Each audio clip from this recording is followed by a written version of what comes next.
Guys, so Iran just attacked Israel. An incredible or terrible attack on the basically the entire country. And I wanted to bring you guys what the heck is going on over here. So let's check out some footage from the missiles. And okay, Iran is raining rocket attack on Israel.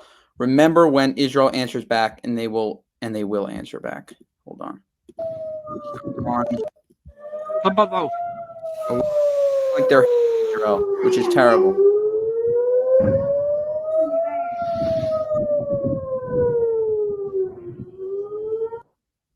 Yeah, you can see endless videos. A lot of these are similar videos of base Israel.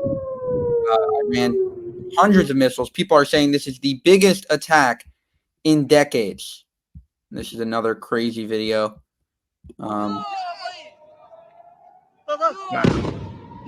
are coming in incredibly fast. A lot of them are hitting. A lot of them are getting taken out by the Iron Dome. Israel is under an insane attack right now by Iran. This would not have happened if Trump was president. This November, we must bring back mean tweets and world peace. I think Ben Shapiro is doing a live stream right now. Check it out. Hold on. Yeah, Ben Shapiro is doing a live stream. House says that Vice President Harris and President Biden, presumably the real President Joe, are monitoring the Iranian attack against Israel from the White House Situation Room. And to his credit, President Biden directed the U.S. military to aid Israel's defense against Iranian attacks and shoot down missiles that were targeting Israel. Meanwhile, parents are finally exiting the safe rooms where they were gathered with their children, reading them books and showing them movies as the sirens went off. It is just astonishing that a modern Western state, Israel is a modern Western state, is forced to undergo this at the hands of a terror regime that has been handed billions of dollars by the United States and its allies. We now have news on the two terrorists who launched this mass attack, Yeah, there was a terrible attack, a terrorist attack, moments before the Iranian missile attack. There was two terrorists that killed 4 Israelis and injured many others. Casualty attack in Jaffa. Apparently, they were Palestinians from Hebron, which is Hebron. Security forces did kill both of them. So they were from the West Bank. They were coming from an area that is particularly radicalized. Again, if you haven't been following, we're bringing you continuous updates on the mass attack on the state of Israel from the terror republic of Iran. A senior Pentagon official trying to forestall Israeli action has now told Sky News in Arabic Tehran informed international officials about the size and timing of the expected attack on Israel. That doesn't change one thing. It does not change one thing. Simply announcing to the Americans that you're going to, just shoot a few missiles at Israel does not make it not a crime, does not make it not an act of terror. It is a fool's errand. They're playing the same game that Hassan Nasrallah was playing just before his head imploded. It turns out that if you continue to think that you can...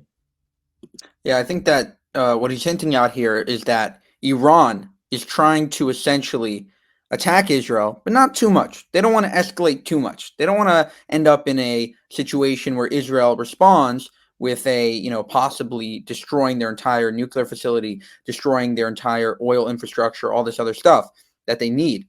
So they're trying to basically play both games, attack Israel a little bit, but not like this, kill anyone or not do anything crazy, or not, inflict crazy damage to end up in a terrible war and end up getting directly attacked back by Israel. Tug on Superman's cape, so to speak, and spit into the wind, in the words of Jim Croce. Tug the mask on that old Lone Ranger, but you don't mess around with the Israeli Air Force. That is a very, very bad idea. We are still waiting to hear from the President of the United States as well. The Israeli government is making clear that this is not going to go without an answer. People, by the way, who are arguing that because no one died, Israel should not respond. It's like saying if someone comes into your house and tries to stab you and they fail, then you should probably let them go. And once again, the only confirmed casualty from the Iranian missile attack is a Palestinian man from a West Bank village near Jericho who was killed, according to Avi Meir, when missile fragments fell on him following their interception. Presumably, Israel is already in the air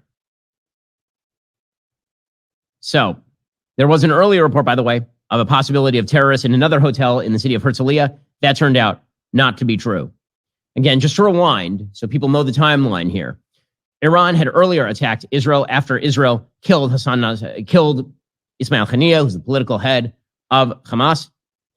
They had killed Haniyeh. Iran responded by then firing off 300 drones and missiles at the state of Israel. Israel shot down virtually all of them, or they dropped into Iranian territory. Israel then proceeded to, over the course of the last 2.5 weeks, completely eviscerate the forward operating base for Iran in the region. That would be Hezbollah, in the most spectacular military operation, perhaps of our lifetimes, completely eviscerating and destroying the upper echelons of Hezbollah. Because Israel, just within the last 48 hours, has now unleashed troops in southern Lebanon to perform specific operations. They have not lost anyone in southern Lebanon, thank God, so far. Hezbollah, by the way, did, at the same time that Iran was launching missiles, launch a barrage of Fadi 4 missiles at the Stade Dov. Dreadful Spiller is saying, thank Biden for giving Iran the money, Trump wouldn't. And the lack of success by Israel's enemies does not mean that Israel's enemies are somehow harmless. Yeah, that's a great point made by Ben Shapiro, that although Iran didn't necessarily kill anyone, or maybe they killed 1 or 2 people in this attack, doesn't mean that they're harmless. If Israel and America didn't have a great missile defense system and didn't invest billions of dollars in protecting Israel, then essentially there would be thousands of casualties. And Iran doesn't have the same thing. Iran will let its civilians die because they're sick terrorist bastards. Apparently, Defense Minister Yoav Gallant, he's the defense minister in Israel, spoke with the American Defense Secretary Lloyd Austin. The two apparently discussed Iran's intentions to attack, coordinating these attacks. Why is Iran warning of these attacks in advance? Presumably because they're still playing the same stupid game. Now, Peter Zeihan, who's a geopolitical analyst, he's been suggesting, again, that there's a lot of pre-coordination of these attacks. Yes, and the idea here is that Israel will be deterred from further action by an attack like this as a game of tit for tat. As Israel's attacks on Hezbollah have shown, the game of tit for tat is now over. Israel is tired of this. Israel is no longer going to allow its population to live underground on a semi-permanent basis, nor are they going to live under the imminent threat of Iranian nuclear weapon.